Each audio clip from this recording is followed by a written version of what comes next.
하나님의 평강이 오늘 이 예배에 함께한 여러분에게 함께하기를 축복합니다. 여러분, 평안을 뭐에 비유할 수 있을까요? 저는 엄마 젖을 먹고 잠든 아이의 잠자리를 생각해 봅니다. 아이가 맛있게 젖을 먹고 잠들고 옹알이를 하면서 편안하게 잠든 그 모습, 그런 게 평안의 모습이 아닐까를 생각해 봅니다.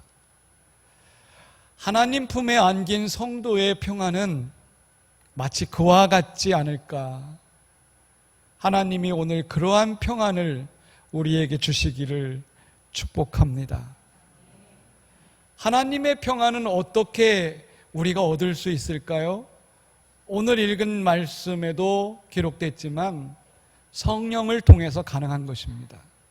성령님이 우리 가운데 가득하시면 하나님의 평강을 누구나 소유할 수 있습니다.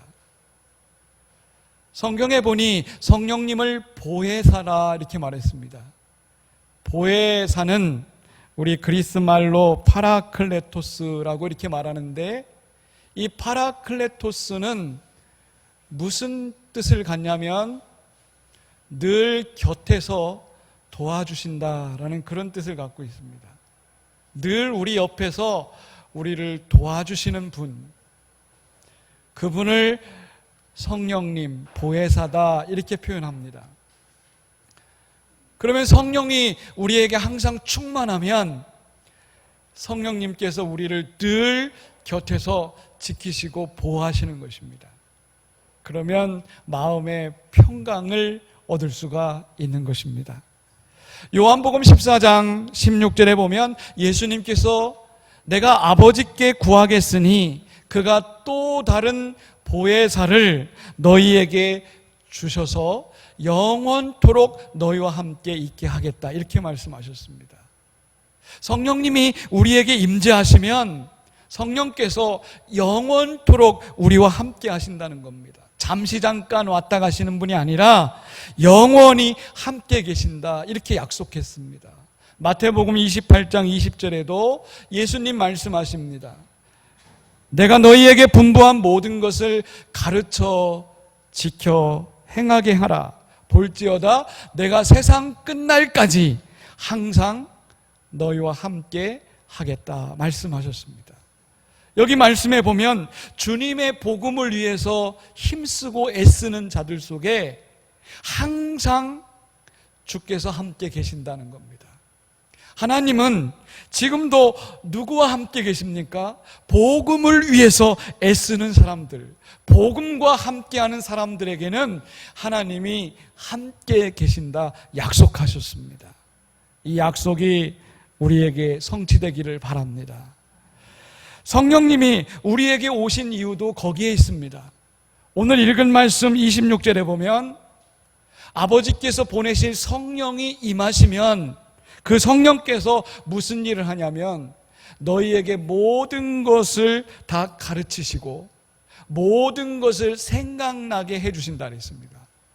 두 가지입니다. 하나는 성령님의 역할은 모든 것을 가르치신다. 말씀을 가르쳐 주시는 겁니다.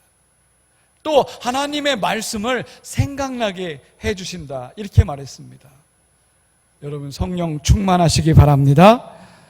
가끔 보면요, 나는 머리가 기억력이 깜빡깜빡해 이런 분들이 계셔요. 여러분 정상입니다. 걱정하지 마십시오. 이 사람의 기억력은요, 지금 들은 거를요 1시간 지나면 절반을 잊어버립니다. 여러분 설교를 지금 듣지만 여러분 1시간 지나면 이 설교 무슨 얘기했지 잃어버릴 수 있어요. 이게 사람입니다. 인간의 기억력은 그렇게 한계가 있습니다. 하루가 지나잖아요. 하루가 지나면 70% 잊어버립니다.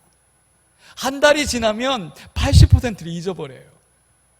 그래서 여러분 웬만치 똑똑하지 않고 기억력이 흐릿하지 않으면 그 사람은 다 잊어버리게 돼 있어요. 그게 정상이에요. 그래서 우리가 금방 들은 말씀도 무슨 얘기 들었지? 금방 읽은 성경도 깜빡깜빡 잊어버립니다. 그게 당연한 거예요. 그런데 기억력을 오래 지속할 때가 있습니다. 그건 뭐냐면 반복입니다. 반복해서 계속 듣거나 읽으면요, 그 사람은 기억이 오래 갈 수 있습니다. 여러분, 장담하건대 여러분들이 하루에 6분씩 성경을 보신다고 생각해 보세요. 하루에 6분씩만 성경을 매일 보면요, 성경 말씀이 여러분 속에서 떠나지 않을 것입니다. 학생들이 공부를 잘하려면 다른 비결이 없어요. 반복하면 돼요. 하루에 10분이라도 책을 보고 있으면 됩니다. 그러면 그 책이 내 것이 돼요. 그래서 반복하게 하는 것입니다. 그런데 그게 쉽지가 않아요. 그래서 계속적으로 우리가 기억하게 도와주시는 분이 계시다는 거예요. 그분이 성령님이라는 겁니다. 성령님을 의지하고 있으면 성령님은 말씀을 생각나게 해주세요. 우리가 순간순간 내가 무슨 말을 해야 될지 모를 때 성령님이 우리에게 지혜를 주십니다. 성령님이 우리에게 말을 가르쳐줘요. 우리에게 생각나게 해주신다는 겁니다. 따라서 우리는 성령을 의지하며 살아가는 성도가 되시기를 바랍니다. 소유의 종말이라는 책을 제가 읽었습니다. 그 책에 보면 여러분, 인류는 산업시대까지는 사람들이 뭔가 소유하기를 원했습니다. 소유하는 것이 마음에 행복을 준다고 생각했어요. 그래서 산업시대부터 지금까지 우리는 소유를 목적으로 하고 있습니다. 집도 내 것이 되면 좋겠고, 자동차도 내 것이 되면 좋겠고, 이렇게 소유에 굉장히 집착했습니다. 그런데 지금은 변화와 지금은 혁신의 시대입니다. 그래서 변화와 혁신의 시대는 시대가 빠르게 변하기 때문에 이럴 때에는 소유가 무용지물이라는 겁니다. 소유하려고 애쓰는 것은 굉장히 어리석은 짓이라고 이 책이 기록하고 있어요. 여러분, 굉장히 공감 가는 이야기입니다. 왜냐하면 지금은 소유보다 접속의 시대래요. 접속의 시대. 뭔가 내가 접속함으로써 마음의 평안을 얻는 시대가 되었다는 겁니다. 여러분, 잘 생각해 보십시오. 인류 사회는 지금 디지털 경계선에서 두 종류로 분류하게 됩니다. 하나는 사이버 공간에서 생활하는 사람들과 사이버 밖에서 생활하는 사람으로 이렇게 분류가 돼요. 인류는 지금 두 종류로 갈라지고 있습니다. 예를 들면 디지털 통신을 잘 이용하는 사람들은 새로운 공간에서 굉장히 변화와 경험을 체험합니다. 그래서 시간을 거기에다 많이 투자하려고 그래요. 그런데 이런 디지털 통신망이 단절된 사람은 뭔가 이렇게 가지려고 하는 소유욕에 애착한다는 거죠. 지금 기업들의 움직임을 보십시오. 전 세계를 사로잡는 기업들 중에 몇 개를 제가 소개해 보겠습니다. 여러분, 나이키 아시죠? 나이키는 이 기업은요, 공장을 소유하지 않습니다. 나이키는 공장을 소유하는 것이 아니라 브랜드를 가지고 각 나라에 진출합니다. 그래서 공장 없이 그냥 자기들의 브랜드를 맡기고 만들어내게 하는 겁니다. 또 자동차의 대표 주자인 이 포드 자동차도 자동차를 이제 팔려고 하지 않습니다. 자동차를 파는 것이 아니라 고객들에게 자동차를 임대합니다.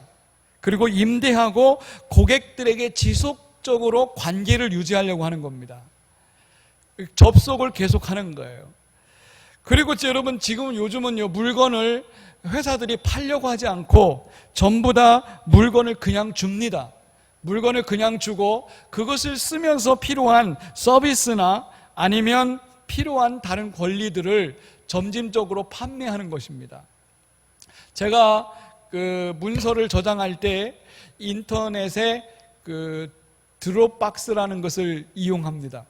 이 박스에다가 물건을 이제 그 파일을 저장을 해요. 저장을 하는데 이 드롭박스 회사에서 일정 부분 나에게 박스를 그냥 무상으로 줍니다. 그러면 내가 박스를 가득 채우면 더 이상 더 필요할 거 아닙니까? 그러면 그때부터 돈을 내야지만 더 이용하도록 그렇게 만드는 거예요.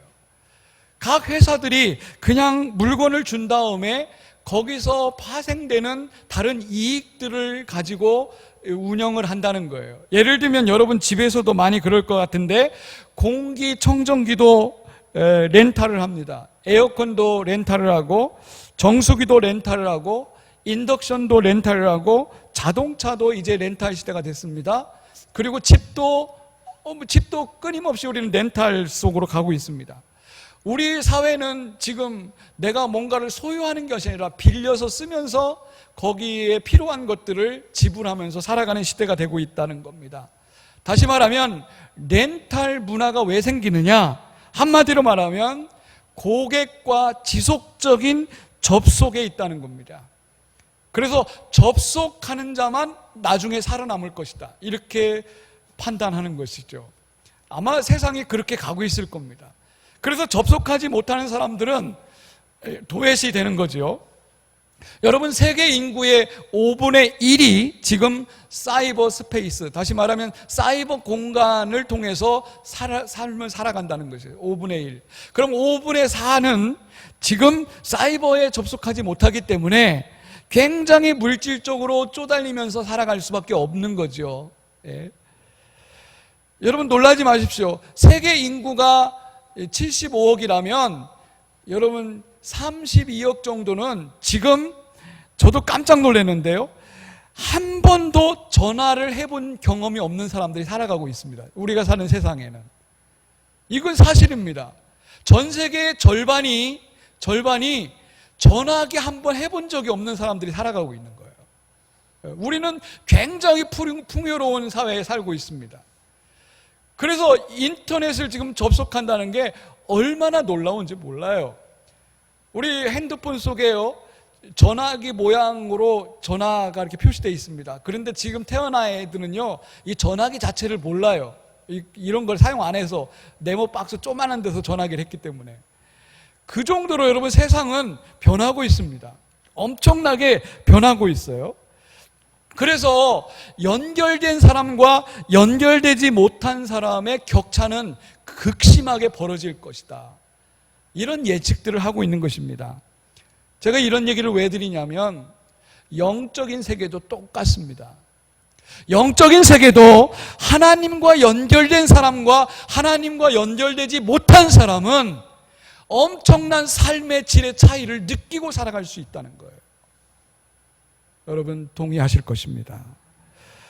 오늘 말씀도 그래요. 오늘 말씀도 보면 이 세상에는 사람들이 평안을 누리고 살기를 원합니다. 그런데 세상이 주는 평안을 누리는 사람과 하나님이 주시는 평안을 누리는 사람과 완전히 다르게 살고 있다는 거예요. 우리는 하나님과 접속된 사람이 되시기 바랍니다. 우리는 성령님과 내가 매일 접속하며 살아가는 사람이 되셔야 돼요. 이게 떨어지면 안 됩니다. 성령님과 접속된 사람들은 확실히 성령님을 의지하고 말씀 속에 살아가려고 노력하는 겁니다.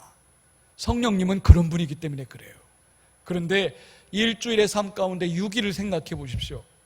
6일 동안 우리는 과연 성령님과 내가 접속하고 살고 있습니까? 아니면 세상과 접속하고 있습니까?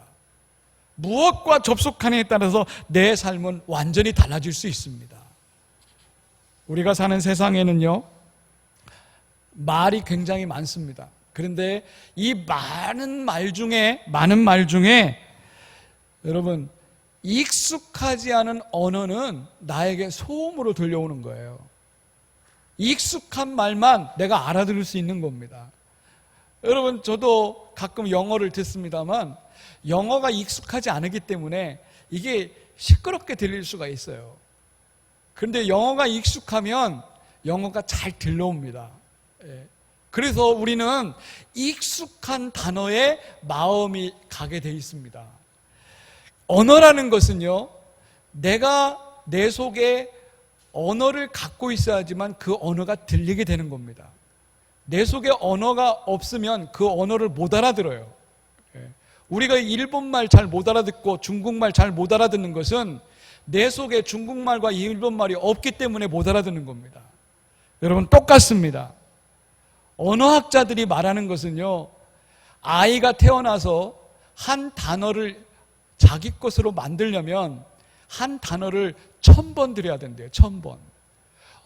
여기 꼬맹이 우리 지금 영광이도 와 있는데, 영광이가 엄마, 아빠 이거를 하려면 엄마, 아빠라고 하는 단어를 1000번 이상 알아들어야 돼요. 들어야지만 그때 엄마나 아빠를 이렇게 말할 수 있는 겁니다. 우리가 교회 처음 나왔다고 해서 하나님을 아버지라고 여러분 부를 수 있습니까? 이게 쉽지 않아요.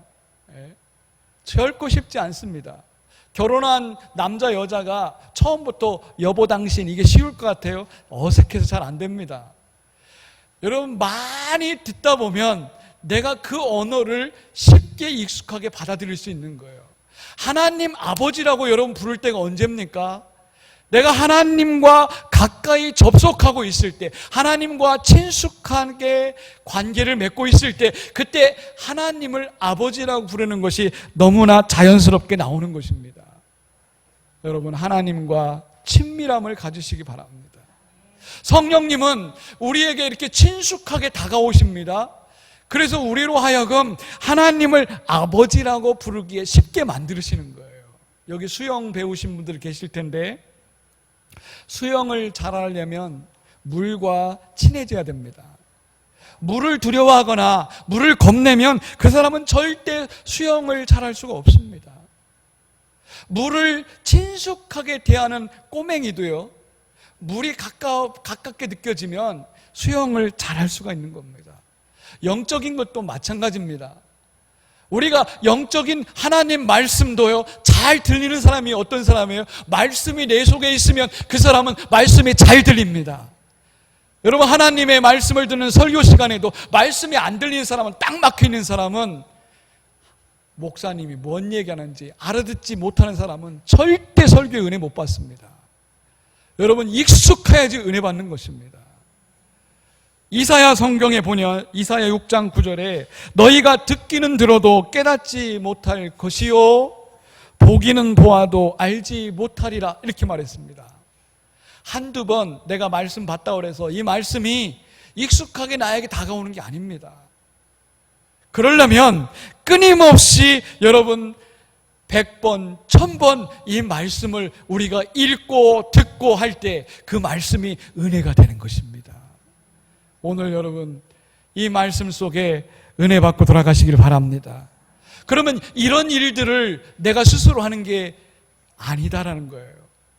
이런 일들을 도와주시는 분이 있다는 거예요. 우리가 예수님을 그리스도라고 고백할 수 있는 것은 내가 스스로 하는 게 아니겠죠. 고린도전서 13장 2절에 보니까 성령이 아니하고는 우리가 예수를 그리스도라고 할 수 없느니라 했습니다. 예수님을 내가 구세주라고 말할 수 있는 것은 성령님이 내 안에 들어오셔서 나에게 감동을 주시기 때문에 그게 가능하다는 거예요. 오늘 읽은 본문에도 보니까 14장 26절에 성령이 아니고서는 말씀을 생각하지 못한다고 했습니다. 성령이 오셔야지만, 성령이 나에게 강하게 역사하셔야지만 말씀이 늘 생각나는 거예요. 왜 그렇습니까? 하나님의 말씀은 성령의 감동으로 된 것이기 때문에 그렇습니다. 따라서 성령님이 나에게 충만히 역사해야 돼요. 늘 성령님이 내 속에 강하게 역사할 때 말씀이 달고 오묘하게 나에게 다가올 줄 것입니다. 여러분 그런 역사가 일어나기를 바랍니다. 그러므로 여러분 기도하십시오. 이렇게 기도하시면 되겠습니다. 에베소서 1장 17절에 보니까 지혜와 계시의 영을 우리에게 주사 하나님을 알게 하소서. 하나님을 알 수 있는 것은 지혜와 계시의 영, 성령이 나에게 충만히 임할 때 하나님을 느끼면서 우리가 살아갈 수 있다는 것입니다. 여러분이 하나님의 자녀인지 아닌지 어떻게 구별할 수 있을까요? 내가 하나님의 자녀인지 아닌지 여러분 알 수 있는 방법이 무엇이 있을 수 있을까요? 간단합니다. 하나님의 음성을 들을 줄 알면 하나님의 자녀요. 음성이 안 들리면 하나님의 자녀 아닙니다. 이게 굉장히 중요한 말이었어요. 예수님께서 비유를 들으실 때 나는 선한 목자고 너희는 양인데 양은 목자의 음성을 듣는다. 이렇게 말씀하시면서 하시는 말씀이 내 양은 내 음성을 듣나니 이렇게 말했어요. 여러분, 말씀을 듣고 있는 것은 우리가 하나님의 자녀이기 때문에 가능한 것입니다. 하나님의 자녀가 아니면 하나님의 음성이 들려지지가 않아요. 그래서 여러분, 양은 주인의 음성을 듣습니다. 왜 그런지 아십니까? 주인의 음성을 못 듣는 양은 죽을 수밖에 없어요. 그래서 양은 주인의 음성에 귀를 기울이고 듣고 따라갑니다. 거기에 생명이 있다는 것을 양이 스스로 알기 때문에 그렇습니다. 오늘 성도 여러분, 우리의 주인은 하나님이십니다. 성령님이 여러분을 이끌어 가십니다. 그분의 음성을 들으시기 바랍니다. 아마 지금 영광이 얘기를 한번 다시 하겠습니다. 영광이가 사람들을 보면 낯가림을 할 거예요. 왜 낯가림을 하는지 압니까? 아이들이 낯가림을 하는 것은 익숙하지 않으면 낯가림을 하게 되어 있습니다. 여러분, 할머니, 할아버지, 엄마, 아빠가 아니어도 매일 영광이가 보는 사람은 익숙하기 때문에 낯가림을 안 해요.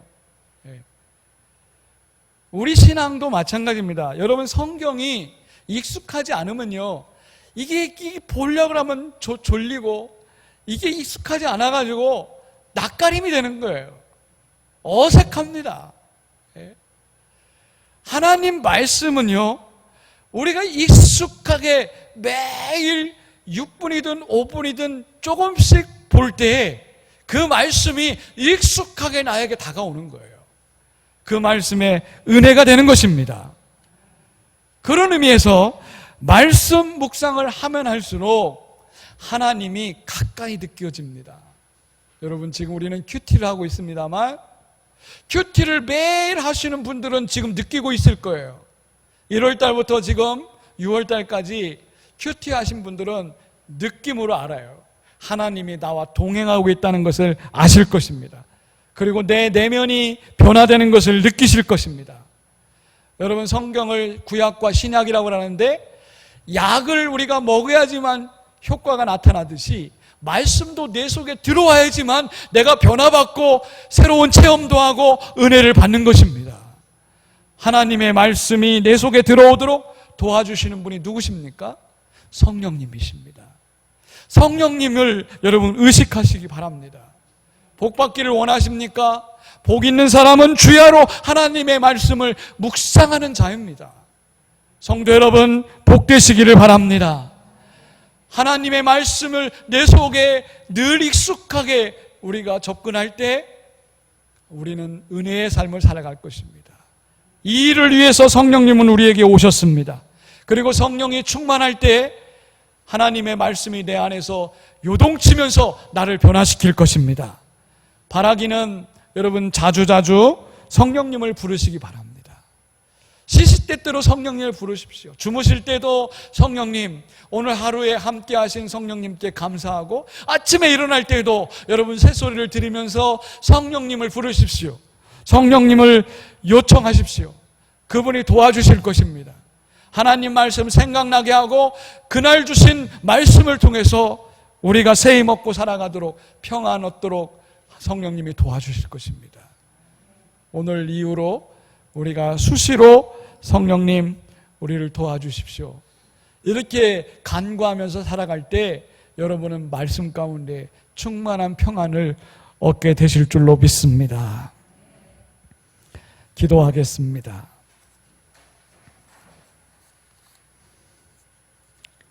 하나님 아버지, 오늘도 말씀 주셔서 감사합니다.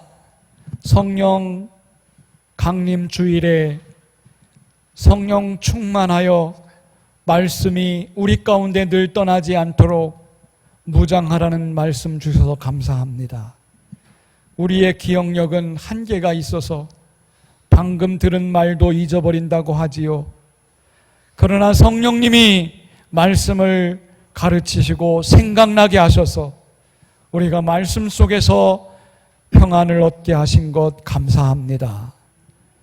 성령님 의지하고 살아갈 수 있도록 축복하여 주시옵소서. 예수님의 이름으로 기도드립니다. 아멘.